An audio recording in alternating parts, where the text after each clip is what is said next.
She broke me, so I ruined her entire life. It all starts about 10 years ago. I was happily engaged to a girl who I knew for about 9 years but had only been dating for about 1 year. Let's call her Nancy. MC effing Duntbag. All was good. She had her dream engagement ring, we had a nice house together, both had steady jobs, and the wedding plans were coming along nicely.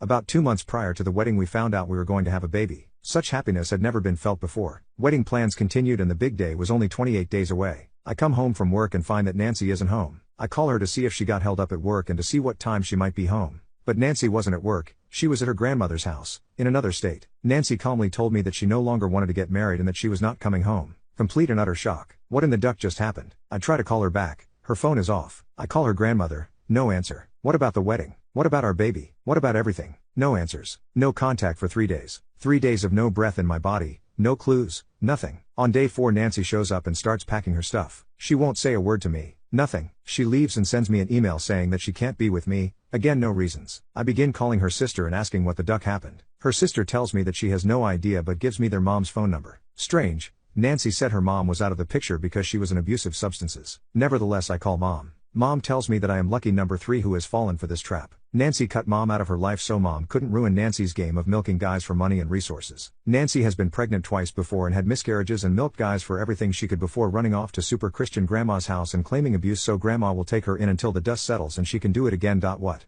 the duck? Weeks go by and still no contact with Nancy. I've lost 20 pounds and have been counseled at my job for poor work performance. My family is mad as duck. Family members lost money on travel plans to the wedding, and I am mortified. I lost all of the deposits on everything for the wedding since it was less than 30 days before it was cancelled. I'm piss broke. I check our joint bank account, negative $2,000. Duck. Guess I won't be paying the mortgage. I start to get my shot together and my sadness turns to rage. I had so much anger inside of me I actually had to scale it back a bit or I might have gone to prison. A month and a half after the split I get a text. I had a miscarriage. You stressed me out too much and my daughter is dead now. Daughter? I was having a daughter? You're blaming me for this? That's it. I'm going to unalive this witch. No. Wait. Take this witch apart at the seams. A few days of drinking get me over the hump of sadness again. Back to rage. Let's do this. Most of Nancy's shot was still at my house, which I have to walk away from because I can afford it. I start to pack it all up in order to get rid of it somehow. But I stumble upon a few things. Her resume and her checkbook to her personal bank account. I read her resume. It's all bullshit like everything else. I hop on the computer, create a new Yahoo email address and send a long letter to her corporate office telling them line by line how it's all lies.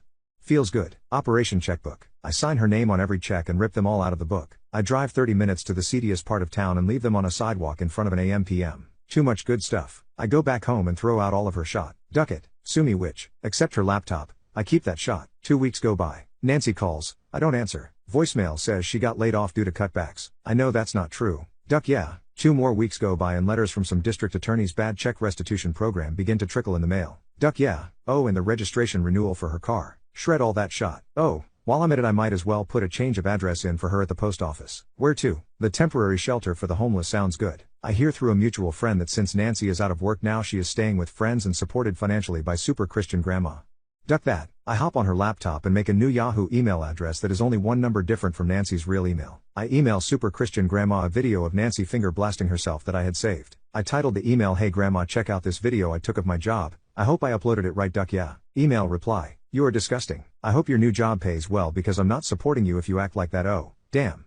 A 2-for-1 deal. Embarrassment and financial distress. Noise. Weeks go by and I get a call from Rent a Center. WTF? Oh, they want all of Nancy's furniture back. I had no idea it was rent to own shot. I tell them I don't have it. They argue and say she says in have it. I stick to my guns and tell them I do not have it and I don't know where it is. That night I burn it all in the yard. $4,200 owed. Zing. I find out that Nancy has a new job and as I am planning my next move I hear great news. Nancy has been arrested and is in jail for embezzlement. Apparently she had some money problems and stole $5,000 out of petty cash and got busted. Oh god, this is great. She ducked herself. Months go by with no updates, and then I hear from a friend that she was bailed out of jail by grandma after only a few days and ended up taking a plea bargain for a felony conviction and 3 years of probation along with restitution.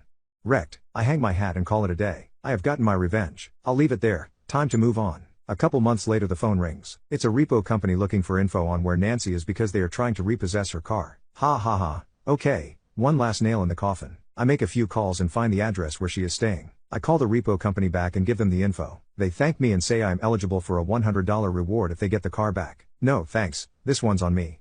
Nancy is now a felon, jobless, and a single mom of a kid she recently had from some random guy.